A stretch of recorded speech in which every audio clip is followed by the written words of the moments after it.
बातमी छत्रपती संभाजीनगरमधनं। छत्रपती संभाजीनगरच्या चापानेर आणि वैजापूर या परिसरात 2 एटीएम फोडले गेल्याची घटना घडली आहे। चापानेरच्या एसबीआयच्या एटीएममधनं चोरट्यांनी तब्बल 22 लाख रुपये लुटून नेलेत, तर वैजापूरच्या आयडीबीआयच्या एटीएममधनं 16 लाख रुपये लंपास करण्यात आलेत।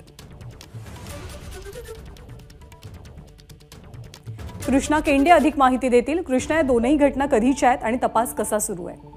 काल रात्रीच्या या दोनही घटना आहेत। पोलीस घटनास्थळी पोहोचलेले आहेत। दोनही एटीएम एकाच मार्गावरती आहेत, त्यामुळे प्राथमिक अंदाजानुसार त्याच चोरट्यानं दोन्ही एटीएम फोडल्याची माहिती आहे आणि एका एटीएम मधून वैजापूरचं जे एटीएम आहे आयडीबीआयचं तिथून 16 लाख रुपये या ठिकाणी लंपास केले गेलेत, तर दुसरं चापानेरचं जे एसबीआयचं एटीएम आहे त्या ठिकाणावरून तब्बल 22 लाख रुपये चोरी गेल्याची प्राथमिक माहिती या ठिकाणी पोलिसांनी दिली आहे। दोन्ही घटनांमधले ज्या एटीएम मधले सीसीटीव्ही आहेत त्यावरती ब्लॅक स्प्रे मारण्यात आलाय आणि हे एटीएम कटरने कट करून ही रोकड लंपास केली आहे। दोन्ही ठिकाणी पोलिसांच्या टीम पोहोचले आहेत आणि पुढील तपास करत आहेत। मात्र एकाच रात्रीतून 2 एटीएम फोडण्यात आल्याची घटना छत्रपती संभाजीनगर जिल्ह्यात घडली आहे। ज्ञानदा, धन्यवाद कृष्णा या माहितीबद्दल।